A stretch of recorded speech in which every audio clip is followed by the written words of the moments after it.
Majority Leader. Thank you, Mr. President.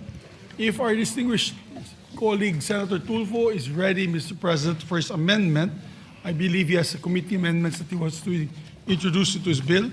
We'll just wait for the sponsor, Mr. President, and after which we can proceed with the other matters. I move that we take or reconsider or consider Senate Bill number 155 under Committee Report number 8, Mr. President. Any objection? Hearing none, consideration of Senate Bill 155 under Committee Report number 8 is in order. What is the parliamentary status, Mr. Majority Leader? The parliamentary status is we are in the period of amendment, Mr. President. Period of committee amendments. Yes, may I ask for just a minute suspension to call the sponsor, Mr. President, please? Session is sorry. suspended. Ito na pala. No, my apologies, Mr. President. Ano siya? He's there. Session is resumed. Thank you. May we recognize our distinguished colleague, Senator Erwin Tulfo. Senator Erwin Tulfo is recognized. Thank you, Mr. President. The following are the committee amendments for committee amendments on SBN 155, Simplified Government Aid Access Act. Mr. President, the following are the committee amendments. On page 2, line 2, before the word "and," insert the phrase Philippine Charity Sweepstakes Office. I so move, Mr. President. Any objection? Hearing none, amendments approved. On page 2, line 2, between the words "and" PhilHealth, insert the phrase Philippine Health Insurance Corporation and enclose the acronym PhilHealth in parentheses. I so move, Mr. President. Any objection? Hearing none, approved. On page 2, line 5, on the subtitle of section 4, delete the word minimum. I so move, Mr. President. Any objection? Hearing none, approved. On page 2, line 15, after the word worker, insert the phrase or original or certified true copy of medical certificate or medical abstract with the date of issuance, complete name, signature and license number of attending physician, or death certificate issued by the hospital or by the city municipal health office, whichever is applicable. I so move, Mr. President. Period. Any Period. objection? Hearing none, approved. On page 22 or page 2, line 22, after the word guardian, delete the punctuation mark period, and in lieu thereof, insert the punctuation mark colon. I so move, Mr. President. Any objection? Hearing none, approved. Still on page 2, line 22, italize the word provided and capitalize the letter T in the word that. I so move, Mr. President. Yes, any objection? Hearing none, approved.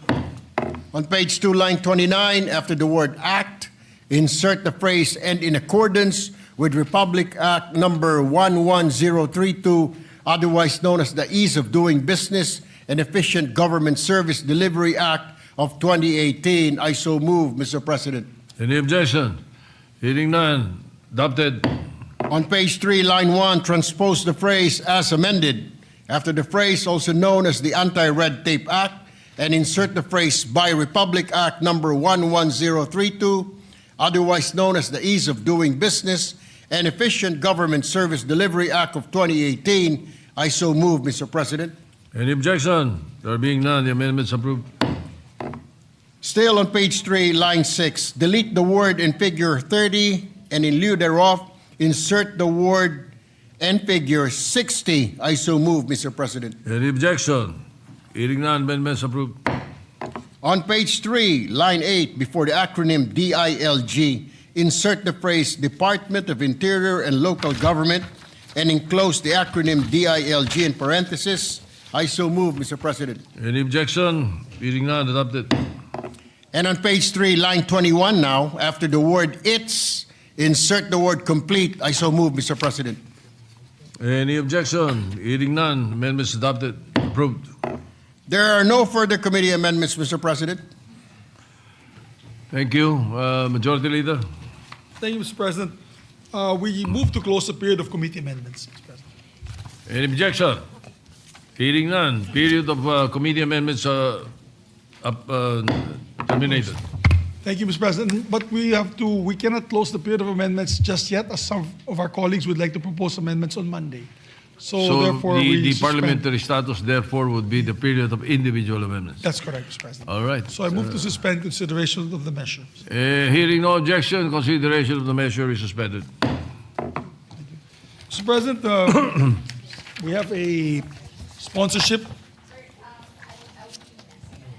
May I ask for for additional reference of business, Mr. President. Additional reference of business, you may proceed, the Committee Secretary. report. Committee report number 24, prepared and submitted jointly by the Committees on Banks, Financial Institutions and Currencies, and Justice and Human Rights on Senate Bill number 1728 with Senators Lacson, Zubiri, Escudero, Pangilinan, Estrada, Tulfo E. Villanueva, and Tulfo R. as authors thereof. An act expanding the scope of disclosure of bank and financial deposits, repealing for the purpose pertinent provisions of laws governing the secrecy of deposits, recommending its approval in substitution of Senate Bill numbers 38, 150, 232, 286, 397, 1047, 1364, 1433, and 1649, taking into consideration House Bill number 6707, sponsor Senator Villanueva. To the calendar for ordinary business. Mr. President, I move that we transfer from the calendar of ordinary business to special orders, Senate Bill number 1728 under Committee Report number 24. I so move, Mr. President. Committee report. Any objection? Hearing none. Committee report number 24 is so transferred. Mr. President, I move that we consider Senate Bill number 1728 under Committee Report number 24. Any objection? Hearing none. Consideration of 1728 is in order. Thank you. May we ask the Secretary to read the title, Mr. Secretary President? will read the title of the measure. An act expanding the scope of disclosure of bank and financial deposits, repealing for the purpose pertinent provisions of laws governing the secrecy of deposits. Mr. President, I move that we recognize the sponsor, our distinguished colleague, Senator Joel Villanueva. Senator Joel Villanueva is recognized. The Thank you sponsor very measure. much, Mr. President. Thank you, Majority Leader. Mr. President, distinguished colleagues, good afternoon. Today, this representation rise to sponsor a measure that seeks to modernize a legal framework that has remained virtually untouched for more than 7 decades. Yes, you heard it right, Mr. President. More than 70 years, Mr. President. A framework that has, for too long, hindered transparency, obstructed accountability, and weakened our capacity to fight corruption and financial crime. Mr. President, this representation has the honor to sponsor Senate Bill number 1728, also known as the Banking Reform for Integrity, Good Governance, Honesty, and Transparency, or the BRIGHT Act. For over 70 years, the Philippines has maintained one of the most restrictive bank secrecy regimes in the world. What was originally crafted to protect depositor confidence has over time evolved into a shield for impunity, a refuge for illicit wealth, and a serious obstacle to effective financial regulation. Under our existing statutes, primarily Republic Act number 1405 and RA 6426, the confidentiality of bank deposits is so strict, so absolute, that even our own regulators struggle to perform their mandates. Courts, investigators, the Bangko Sentral ng Pilipinas, the Anti-Money Laundering Council, and even Congress itself, Mr. President, often find their hands tied by rules written in 1955. Mr. President, in a world where financial criminals operate with speed and sophistication, our laws still operate with a typewriter. Sa loob po ng mahigit 7 dekada, 70 taon po ito, Ginoong Pangulo, para sa marami nating mga kababayan, tila ba may dalawang magkaibang patakaran ang ating lipunan hinggil po sa usaping ito. Una, para sa karaniwang mamamayan, ang manggagawa, ang maliliit na negosyante na ang simpleng bank account ay pwedeng masilip ng BIR o AMLA kapag kinakailangan. At ikalawa, para sa mga makapangyarihan at tiwaling iilan na kayang magtago ng milyon-milyon, maging bilyon-bilyon pa nga, sa likod ng isang bank secrecy law na pinasapa noong 1955 ay nagsisilbing parang bakal na pader laban sa pananagutan. Mr. President, my esteemed colleagues, this bill, the BRIGHT Act, seeks to change that. Let us speak plainly. People know when something is unfair. They know when a law that is meant to protect the privacy of all of us is used instead to protect only the powerful few. May issue ng unexplained wealth ang isang tao. Hindi pwedeng tingnan ang account. Hindi pwedeng siya sa atin. Protektado ito sa ilalim ng batas. Our people see these excuses, Mr. President. They feel these barriers and consequently lose trust in our institutions. Can we blame them? Of course not. Confidentiality is important, yes. Pero ang tanong ng taong bayan ay simple lamang, Ginoong Pangulo. Dapat po bang gamitin ang batas para pagtakpan ang mali o takbuhan ang pananagutan? Sa napakatagal po na panahon, ang sagot po ay oo. Our outdated bank secrecy laws have made it easy to hide kickbacks, conceal bribes, stash government funds, move dirty money, and evade taxes, all without fear of being caught. This is why billions in public money remain unrecovered. This is why big-time tax evaders slip through the cracks. This is why our regulators struggle to protect the financial system. Mr. President, sa loob po ng mahigit 70 taon, nasanay na po tayo sa sistemang bulag, hindi dahil hindi natin kayang tignan, kundi dahil ipinagbabawal tumingin ng mismong mga batas natin. Mr. President, distinguished colleagues, we must also confront the reality of our standing in the international community. If you look at the records, Mr. President, in 2009, the G20 declared that the era of bank secrecy is over. In 2014, the Organization for Economic Cooperation and Development, OECD, adopted global transparency standards that now govern the automatic exchange of financial information. Nearly every jurisdiction in our region, Singapore, Indonesia, Malaysia, Hong Kong, has modernized its bank transparency laws to comply with global norms. And yet, Mr. President, the Philippines, our beloved country, remains the only country in the whole world whose bank secrecy rules severely restrict even legitimate inquiries by our financial regulators. Bawat taon po na hindi natin ina-update ang ating bank secrecy laws, nilalagay din po natin ang ating bansa sa totoong panganib na muling malagay sa gray list ng Financial Action Task Force. At kapag nangyari po yan, Ginoong Pangulo, hindi lang po mga korap ang unang nagdurusa, kundi ang ordinaryong Pilipino.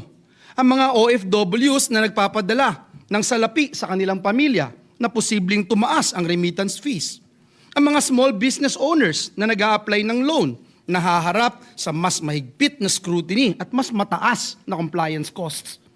At, Ginoong Pangulo, ang mga tapat na manggagawa, ang mga pamilyang nag-iipon para sa edukasyon o para sa emergency na siyang nagbabayad ng presyo ng reputational damage na dulot ng mga taong gumagamit ng secrecy para lamang po itago ang kanilang mga kasalanan. Let me emphasize, Mr. President, the cost of secrecy is paid by the people who are not hiding anything. Milyong-milyong Pilipino po ang umaasa sa isang matatag na banking financial system, isang mapagkakatiwalaang investment climate, at mababang remittance costs. Hindi po natin pwedeng hayaan na taon-taon na lamang ang mga luma at hindi na napapanahong batas ang maglalagay sa panganib sa mga lifeline na ito. The consequences at home are equally alarming, Mr. President.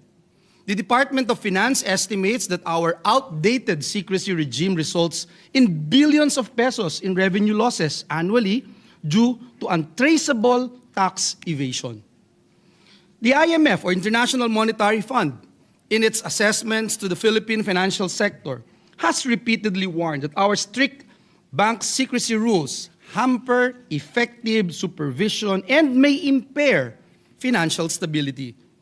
Nakita na po natin, Ginoong Pangulo, kung paano ang mga yaman na nakuha sa iligal na paraan ay madali pong itago o naitatago sa likod ng sobrang higpit o ultra-strict na bank secrecy at confidentiality. At nakita na rin po natin kung paano naantala at minsan tuluyang nahihinto ang mga investigasyon dahil po sa mga batas na ang layunin po sana, Ginoong Pangulo, ay protektahan.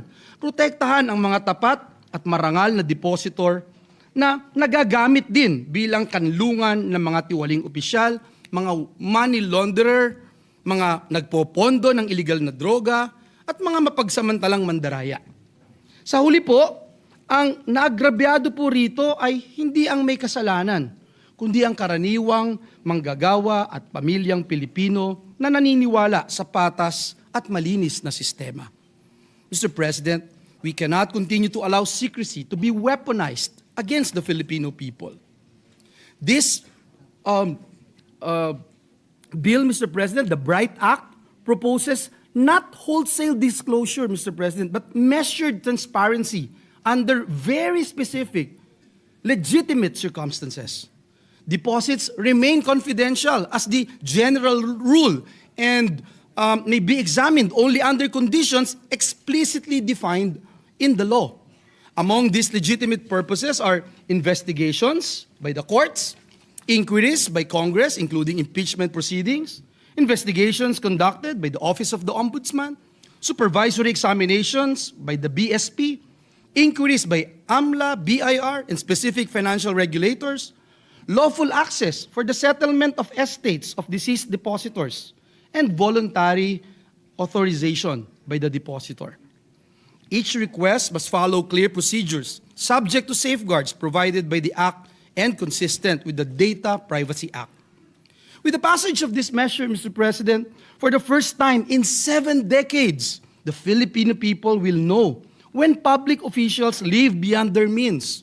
There is a way to find out, Mr. President. When billions of pesos disappear, they cannot hide behind secrecy. When corruption happens, investigations can move forward. When regulators need information to protect the economy, they can act, Mr. President. When crimes occur, they cannot be covered by confidentiality.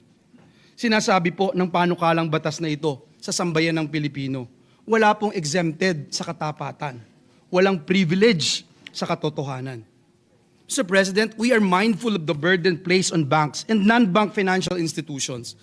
And kaya po sa BRIGHT Act, naglalagay po tayo ng provision for safe harbor for institutions that comply in good faith. At the same time, the bill imposes penalty on individuals who abuse their authority to access deposit information and those unjustifiably refuse to disclose information when required by law. For juridical entities, the responsible officers who directly participated in the violation will also be held liable, consistent with principles under AMLA and the revised Corporation Code.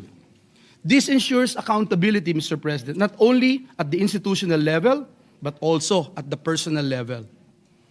Allow me to state categorically, Mr. President, when I was asked a while ago about addressing fears and misconceptions.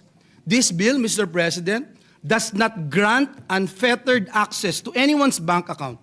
This bill does not allow political fishing expeditions. This bill does not undermine the right to privacy. Legitimate privacy remains protected. What this bill removes is the blanket of secrecy that shields corruption and criminality.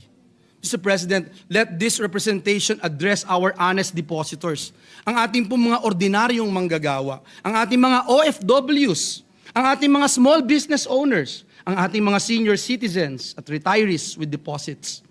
Your privacy remains protected. Your accounts remain confidential. Your rights remain intact. This bill protects you. It only exposes those who betray public trust. Mr. President, our failure to modernize our bank secrecy regime has long left us behind. We have fallen out of step with global expectations and regional standards, and we continue to tie the hands of the very institutions tasked with protecting the integrity of our financial system. Kaya natutuwa din po tayo, Ginoong Pangulo, na ito ay naging parte ng Legislative Development Council na maging priority measure ng ating administrasyon.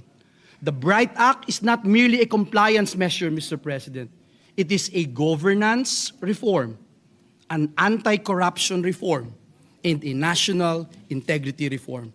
It is a step toward recovering stolen public funds, preventing money laundering, strengthening tax enforcement, empowering regulators, and building a trustworthy and resilient financial system. And so, Mr. President, distinguished colleagues, transparency is not the enemy of progress. Secrecy is. The era when bank secrecy could be used to hide wrongdoing must come to an end. And with Bright Act, the Philippines can finally join the rest of the world in upholding modern standards of financial integrity. Mr. President, the acronym of this bill is BRIGHT because that is exactly what we want for our country and our people. A brighter financial system, a brighter justice system, a brighter future where corruption has no place to hide. Our bank secrecy laws have served their purpose, but today, they serve the wrong people. It is time to amend them. It is time to modernize them. It is time to put integrity at the very center of our banking system. And so, Mr. President, esteemed colleagues, this representation respectfully seek your support for the immediate passage of the Bright Act, a long overdue reform essential to strengthening transparency and integrity in our financial system. Para sa bayan, para sa katapatan, para sa isang mas maliwanag na hinaharap. Maraming salamat po, Ginoong Pangulo, at pagpalain tayong lahat ng ating Panginoong Diyos. Majority Leader. Senator Francis Pangilinan is recognized to co-sponsor the measure. Thank you, Mr. President. Thank you, Majority Leader, distinguished colleagues. Unang-una sa lahat, nais kong batiin at i-congratulate ang ating kasamahan na si Senator Joel Villanueva sa pag-sponsor ng isang panukalang batas na long overdue. Gaya ng nabanggit niya, 1955 pa nung ito'y naging batas ang Secrecy of Bank Deposits Act. At ibang-iba na ang mundo sa ngayon.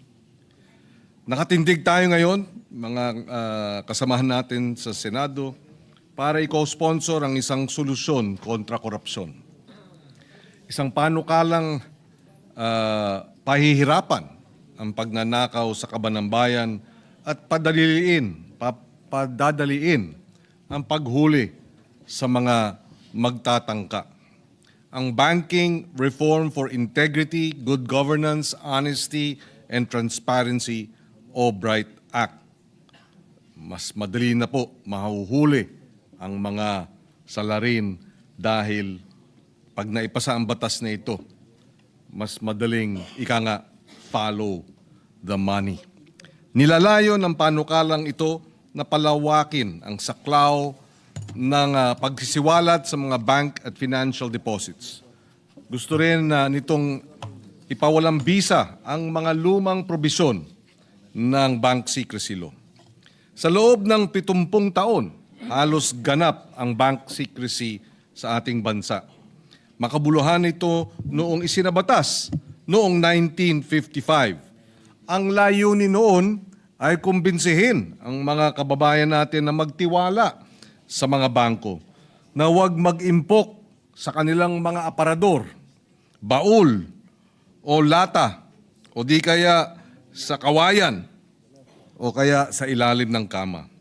May katuturan ito noon, hindi pa laganap ang pandaigdigang industriya ng money laundering at offshore loot.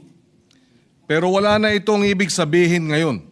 Sabi nga ng mga eksperto, naging pananggalang ang batas para tulungan ang katiwalian, ang tax evasion at iba pang mga krimen na may kinalaman sa pananalapi.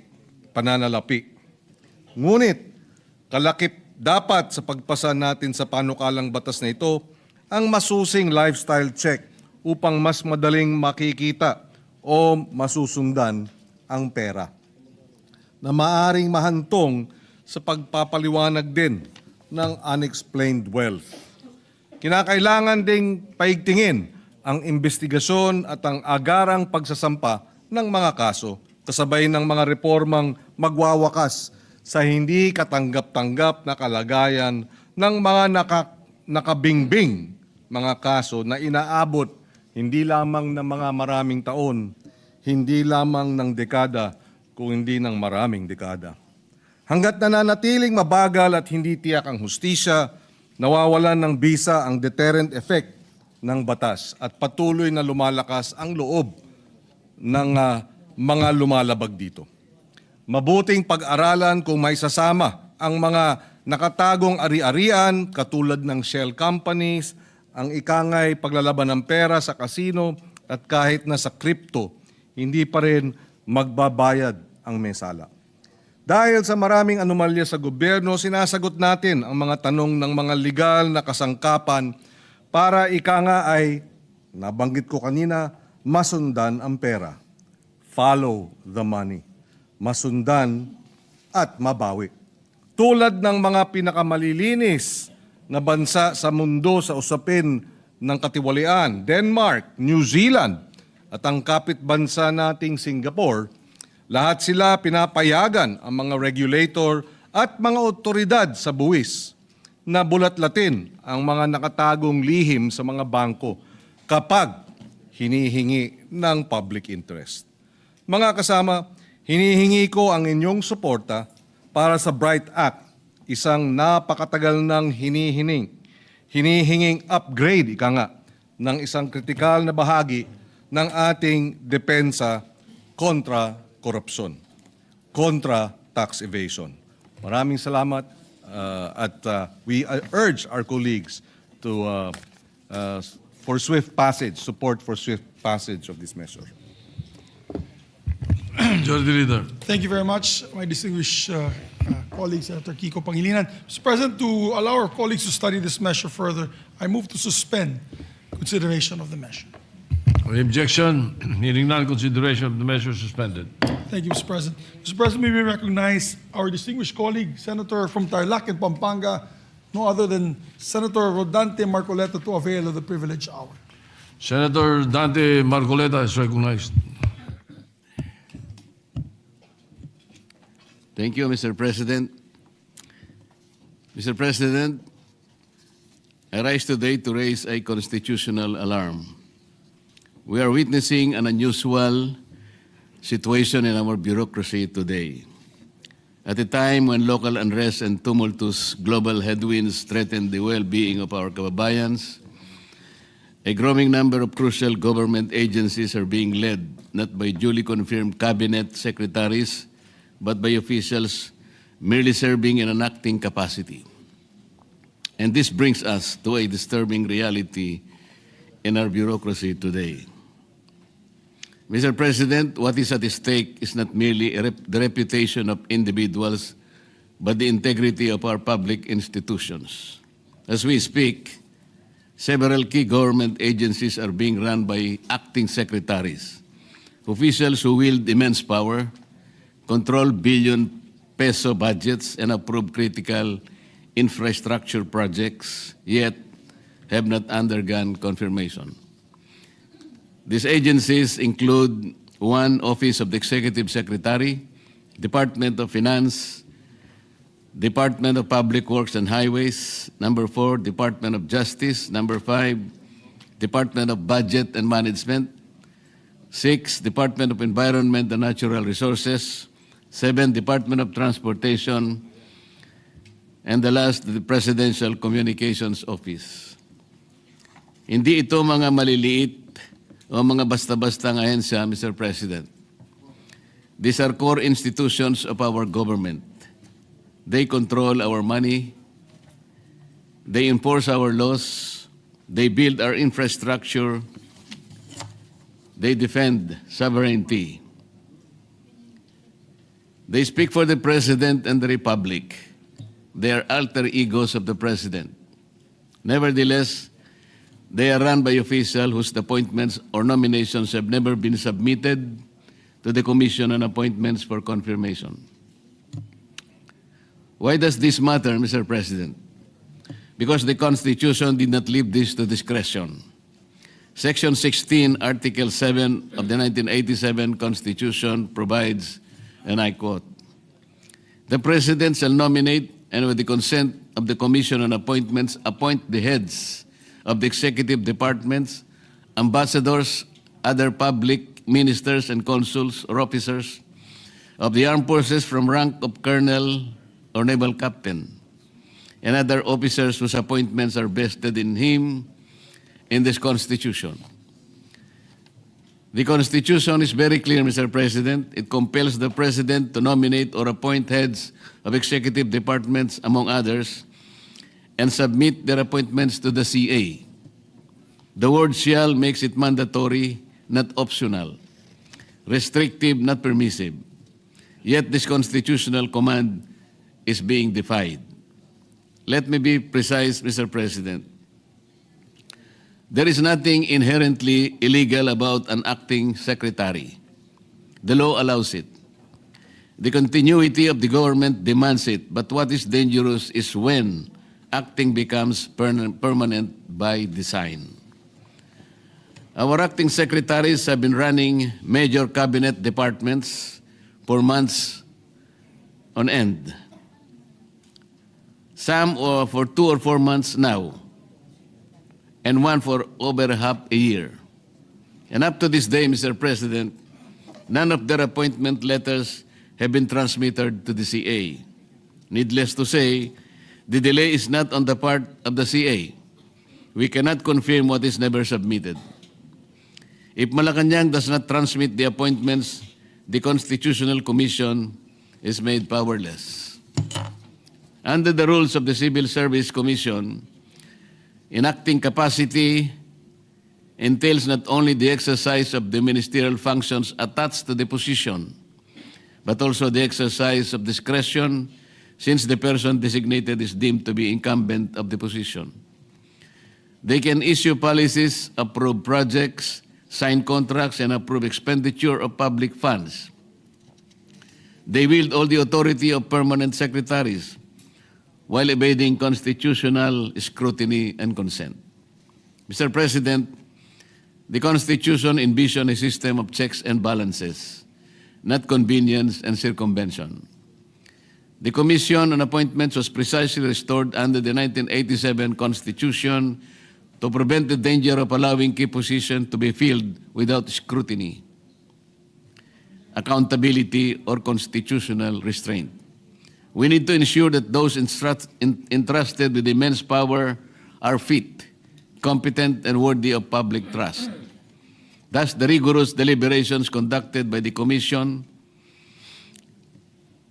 and when the executive repeatedly relies on acting appointments, it weakens that constitutional safeguard and sends the wrong signal to the bureaucracy. Why the key cabinet members allowed to exercise full powers of their offices while never being presented before the CA for scrutiny? There can be many reasons, Mr. President. But one fact cannot be denied. This allows the executive to effectively create de facto permanent secretaries.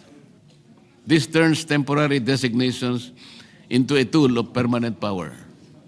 Unfortunately, this kind of circumvention is nothing new. This representation has also previously noted and brought into attention the non-confirmation of the chairperson and board members of the Basis Convention Development Authority, or BCDA 7227, or the law that created the BCDA. This, alongside the continuing non-submission of appointments or nominations of officials serving in acting capacity to the CA, clearly undermines the constitutional mandate imposed upon by the Constitution. If the President has confidence in these officials, their appointments should have been sent to the CA promptly. Let us not allow the Republic to be ruled by officials who hold power without constitutional legitimacy, Mr. President. Because when appointments are withheld, the constitutional safeguard is effectively destroyed. Make no mistake, this call fully respects the separation of powers. But even more than that, Mr. President, this affirms our constitutional duty to check and balance power so that no branch, no office, and no official stands above the law. Let us remember, when leadership is temporary, responsibility becomes temporary. And when responsibility is temporary, corruption finds room to grow. We must not allow that, Mr. President. The people deserve more than paperwork. The people deserve more than excuses. The people deserve leadership that is permanent, accountable, and answerable. Sa huli, malinaw ang panawagan ng sambayanang Pilipino. Hindi sapat ang pansamantalang pamumuno sa mga ensyang may hawak ng buhay, kabuhayan at kaligtasan ng ating mga mamamayan. Ang pananagutan ay hindi maaaring acting lamang. Dapat ito'y ganap, malinaw at matatag. Sapagkat sa likod ng bawat pansamantalang desisyon at iniiwasang pananagutan, naroroon ang sambayanang patuloy na nagdurusa at tumihiling ng buong pananagutan mula sa kanilang pamahalaan. Maraming salamat po, Mr. President. Majority Leader. Parang maganda yan.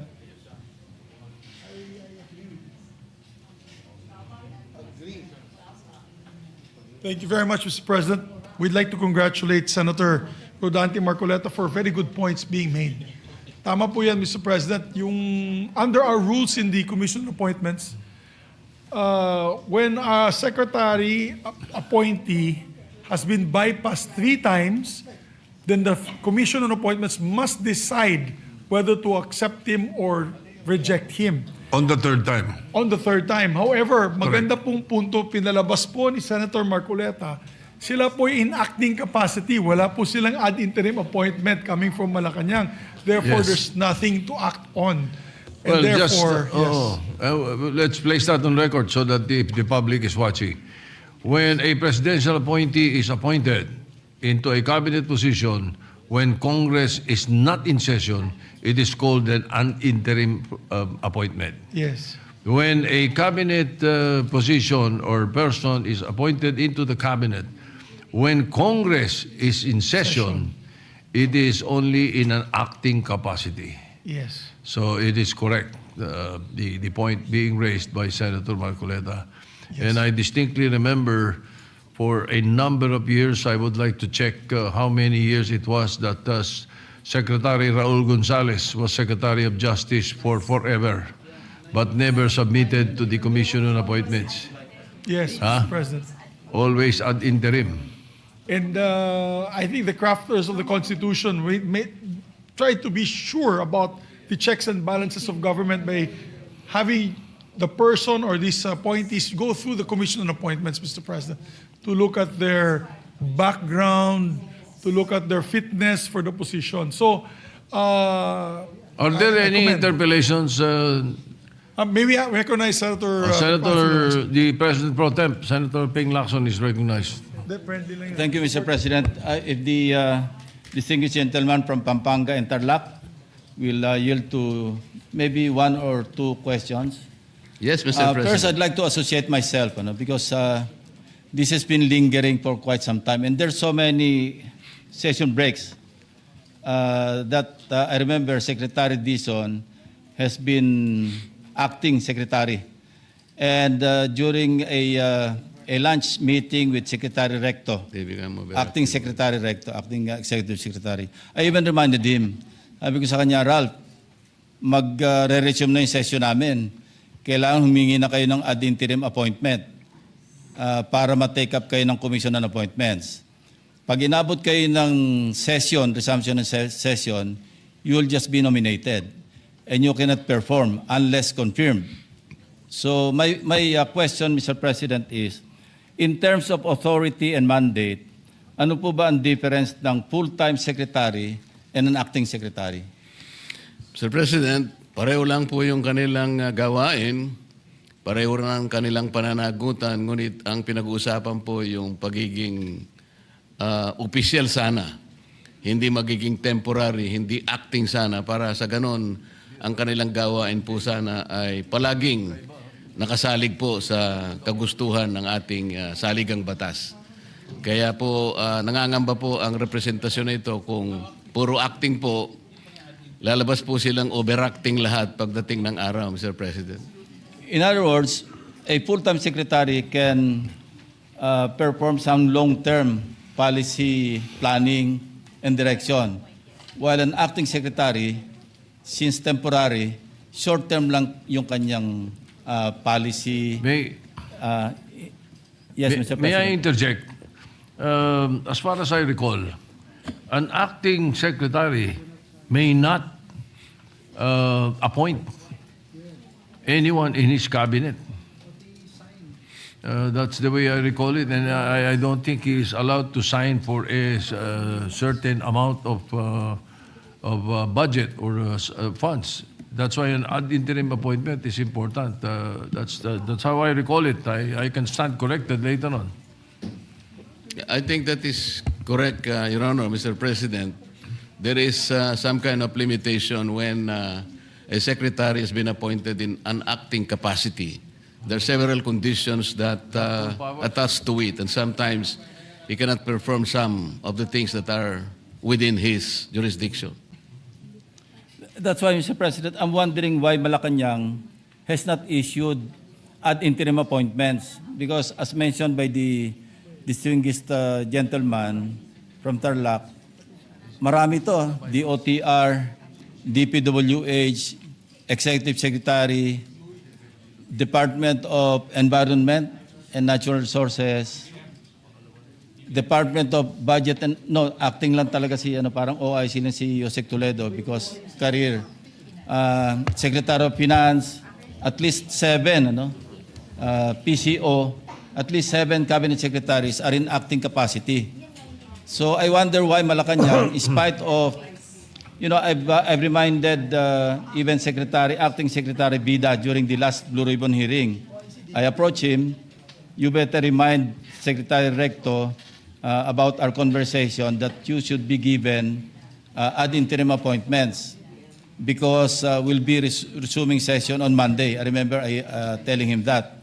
And he said, yes, that's the reason why I'm leaving because I'm having a meeting with the acting executive secretary. But even then, wala rin po nangyari kasi nag-resume na tayo last Monday and no ad interim appointments were signed by the president. I wonder why this is the case, Mr. President. Do you have would like to venture a guess or you have an information? Your guess is as good as mine, Mr. President.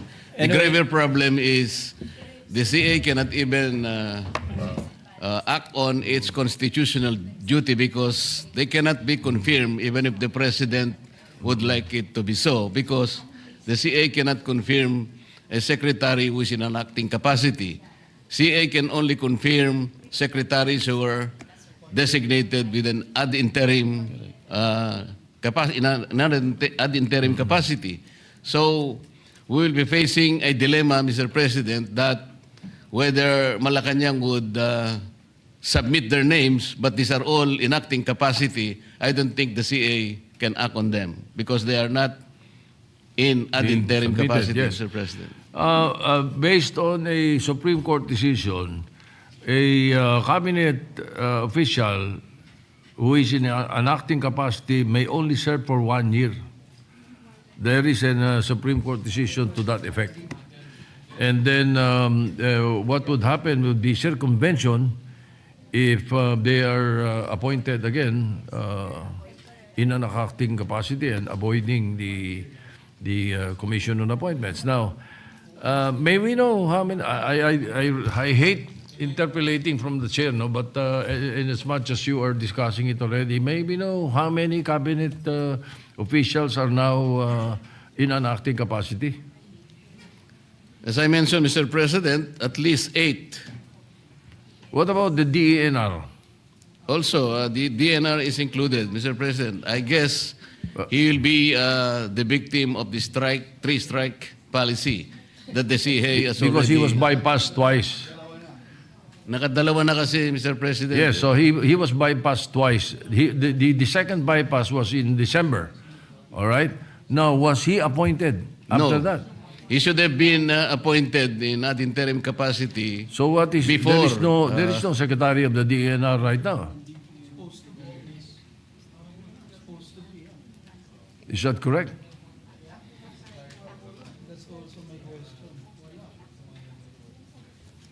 Senator Tulfo, with the permission of Senator Lacson and Senator Margoleta. Yes, Mr. President, di po ba na dumana sa CA sila Secretary Lutilla, Secretary Ralph Recto? A previous, pero so kailangan pang bumalik ulit sila sa CA dahil Yes, ibang agency they were na. not approved, yet they were not rejected. they were merely bypassed. Therefore, they may be appointed again. I don't know if he was appointed. If he was appointed after December, then it's an interim appointment. What are the rules, Mr. President? So Mr. we have to clarify this. Yeah, Mr. President, I think to clarify the point made by the good gentleman from Palawan in the Philippines is that they had already gone to the CA, but that was for their previous appointments. As I believe Secretary Lotilla was for Department of Energy, and Secretary Ralph Recto. Ralph Recto, yes, already got confirmed as Finance, but not yet as Executive Secretary. Secretary Vince Dizon was approved in DOTR, but not as the PWH. So that's the confusion. But if you are appointed to a new position, you have to come back. Precedents, I've Yes. seen it many times. They have to Correct. come back. Yeah. Correct. But in the case of Secretary Lotilla, if he was not appointed after December, he is not the Secretary of the ENR. And if he was, then ad interim appointment siya because we were on break. Mr. President, must we inform the executive department regarding this matter? Baka sobrang dami pong ginagawa or busy, we have to inform them at least. Well, the Senate is invited tomorrow because of the EDCOM presentation, which is a very historical thing. But I am told that there is a LEDAC meeting on Tuesday. Tuesday? Hindi pa. February 10, matagal pa yun. So we will try to bring it up tomorrow. Thank you, Mr. President. In fact, Mr. President, informally, I did that quite a few times. Whenever I would meet with Secretary Recto, Secretary Diso, nasaan yung ad interim appointment ninyo? Because we are now, the session, we are now on recess. And it's better that you be given ad interim appointments. Otherwise, yun nga, pag nag-resume ng session, nomination lang kayo. And you cannot perform or you cannot even take your oath unless confirmed by the Commission on Appointments. So anyway, I'm glad and we're thankful that the gentleman from Pampanga and Tarlac has brought up this matter. So all these things will be clarified during the committee hearing or hearings that may be conducted once the referral is made. So this is just in jest, Mr. President. This is one of the very few times that I'm in agreement with Senator Marcoleta. So thank you very much, Senator Marcoleta. You're welcome, Your Honor. Thank you, Mr. President. Thank you, Yes, Mr. President. Mr. President, Majority Leader. after discussing with many of our colleagues here, I move that the speech of the good gentleman, so that the committee can act on it and a certain committee can call the stakeholders to a meeting here in the Senate. Particularly, maybe we can have a friendly invitation sent to ES Recto and ask him during a committee hearing, why is there this delay? They may give a better The answer. PLLO we should call the attention of the PLLO. Yes, Mr. President. Mr. President, if I may, just as I'm as Senator interested. Villanueva. Thank you, Mr. President. I'm as interested as you are, Mr. President, when you made mention about a specific example in the Department of Environment and Natural Resources. So, are we saying, Mr. President, that there is no secretary now of the DENR? Unless he was given an ad interim appointment because he was bypassed December. Yeah, yes, Mr. President, Therefore, but there was no such transmittal There that is ever happened. There is nothing. No. The bypass was in December. Yes. So if he was not appointed afterwards, then he is not the secretary of the right now. And everything that he is doing right now, if he is signing contracts, signing appointments, Mr. President, would be null and void, Mr. President? Yes, that is not allowed. If he was not appointed, we don't know. I don't know for a fact. Okay. Thank you, Mr. President, for that clarification. Thank you. Thank you. Majority Leader. Thank you, Mr. President. Mr. President, I move that the speech and the discussions done on the floor, the speech of Senator Dante Marcoleta and their interpellations of our dear colleagues, be referred to the committees, two committees, Mr. President, the Blue Ribbon Committee as a primary committee, and the Committee on Constitutional Amendments, Mr. President. Because there's also constitutional questions that were that would arise with this discussion. So hopefully, Consti, pwede. yes, so that we can discuss also the constitutionality of this this acting capacity of our secretaries, Mr. President. The issue is, the question is the interpretation of the provisions of the Constitution. That's right. Yeah, but this is not a constitutional amendment, but you would like the Constitutional Amendments Committee to tackle it? Yes, so that we can find at least together with the Blue Ribbon, if they can come out with a For committee the report. accountability, public accountability of, and then they come out- accountability of public officers, whether they are accountable or not for what they're Yes. doing. All right. And then they can come out with a statement or a committee report basically laying out the Senate's sense of the Senate on that particular issue. So, All right. Any objection? Chair hears none. Motion is approved. So referred. thank you, Mr. President. Mr. President, before we take up admin matters, we'd like to just recognize with us in the gallery today the 10-time world champion for Jiu-Jitsu and MMA, Master Ralph Gracie is here with us, Mr. President. Sikat po yan sa martial arts community. He's right here. Together with Jonathan Sandoval. We'd just like to recognize him. What sir. is He's the 10-time world champion for Jiu-Jitsu and mixed martial arts. Royce Gracie? Ralph Gracie. How is he related to Royce Gracie? Your brother? It's cousin. His cousin. The cousin of His cousin, yeah. of Royce Gracie. I used to be a fan. yeah, that's the Gracie family, Mr. President, the world-renowned Gracie family from Brazil, Mr. President. So we'd like to welcome them in the Senate. Welcome to the Senate. Thank you. Mr. President, we have some admin matters. Pursuant to Rule 10, Section 18 of the Rules of the Senate, upon the instruction of the chairperson of the Committee on Public Services, I manifest the creation of the subcommittee amending the Electric Power Industry Reform Act, or the PIRA Act, lifeline rate, to hear and discuss Senate Bill number 63 with Senator Rodante Marcoleta as chairperson. I so move, Mr. President. Any objection? Hearing none, the motion is approved.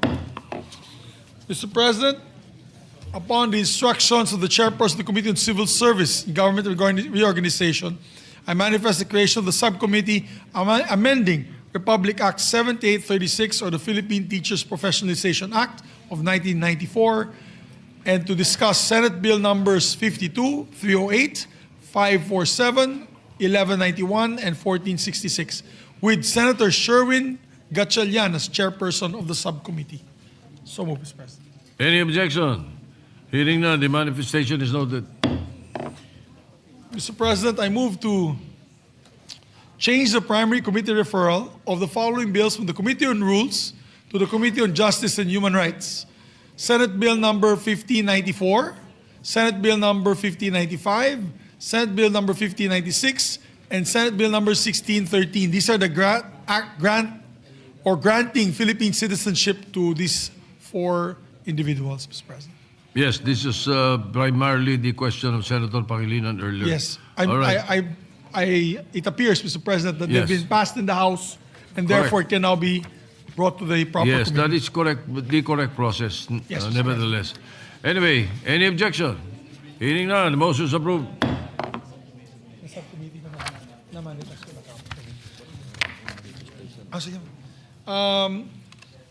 Mr. President, pursuant to Rule 10, Section 18 of the Rules of the Senate, and upon instruction of the chairperson of the committee, I manifest the creation of a subcommittee amending, I mentioned this already, Mr. President, the one of the bill of Senator, the subcommittee of Senator Marcoleta.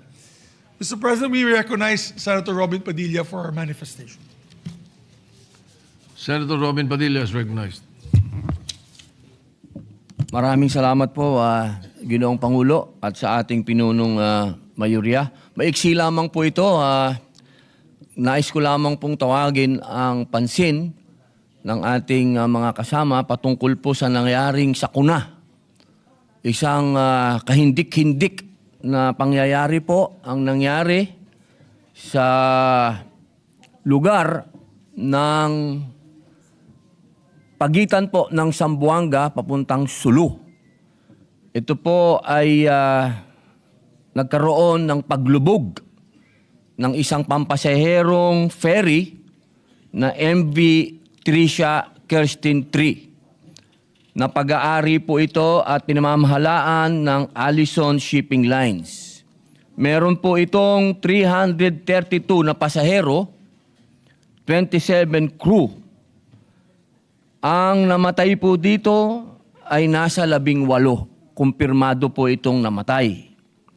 Hinihiling ko po sa ating mga kasama at gumawa po ako ng resolusyon na sana po ito ay maimbestigahan sapagkat ito po ay napakalungkot na balita para sa atin sapagkat tayo po ay bansang arkipelago. Ibig sabihin, ang atin pong karamihan ng kababayan ay umaasa po sa maritime transportation. Sumasakay po yan ng barko. At hindi naman po kaila sa ating lahat na lagi na lang po tayong may sakuna. Lagi na lang po tayong may ganitong pangyayari sa karagatan. At ang masakit po nito, meron pa pong sanggol na namatay dito. Kaya po sana, kaagad po itong maimbestigahan, maaksyonan ang resolusyon na ito upang hindi na po tayo magkaroon pa ng mga ganitong ganap. Sapagkat kailan lamang po, meron na rin pong ganitong pangyayari sa shipping line din na ito. Parang hindi na po tayo natigil sa ganitong klaseng sakuna. Ang balita pa po, nung lumayag po itong barko na ito, hindi naman po masama ang panahon. Kaya sana po, hinihiling ko po sa inyo, at napakarami pong biktima dito ay tiga-Sulu. Mga Muslim po, mga kapatid niyo pong Muslim, na umaasa po dito sa ganitong klaseng transportation, eh sana po Ginoong Pangulo ay mabigyang kaagad ng mabilis na investigasyon upang malaman po natin kung ano po ang naganap talaga. Ito po ba ay may problema sa edad ng barko? Ito po ba ay talagang barko, itong barko na ito ay meron talaga siyang kakayahan na lumayag sa karagatan? At sana po, sa pamamagitan po ng pagdinig nito ay magkaroon po ng batas. Kung ano po ba talaga. Kasi madalas po nauuwi yan sa usapan ng ayusin na lang natin.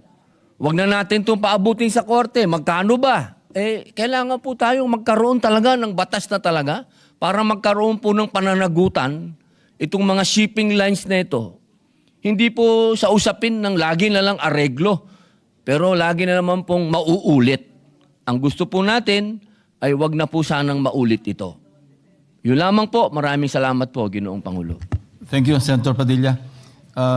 Majority Leader. Thank you very much, Mr. President. I move that the speech of the distinguished gentleman, and I join the good gentleman on his concerns, particularly doon nangyari sa Basilan. Marami po tayong kapatid na Muslim na namatay doon at kababayan. And we need to see the systems, the setups in these inter-island ferries para hindi po mangyari muli itong 2 beses na po nangyari. Although I know it is habagat if I'm not mistaken or maalon talaga na yun. Pero if that's the case, then the Coast Guard should not let these ships ply the routes. Pagka ganun, Mr. President. So, I support the speech of this distinguished gentleman from the Republic of the Philippines, Senator Robin Hood Padilla. And therefore, I move that it be referred to the Committee on Public Services, Mr. President, for immediate action. So referred. Thank you, Mr. President. With that, Mr. President, I move that we adjourn session until 3 o'clock the afternoon, Monday, February 2, 2026. Have a good weekend, Mr. President. Yeah. Is there any objection? Hearing none, the session is adjourned until 3 o'clock in the afternoon of Monday, February 2, 2026. Thank you, Mr. President.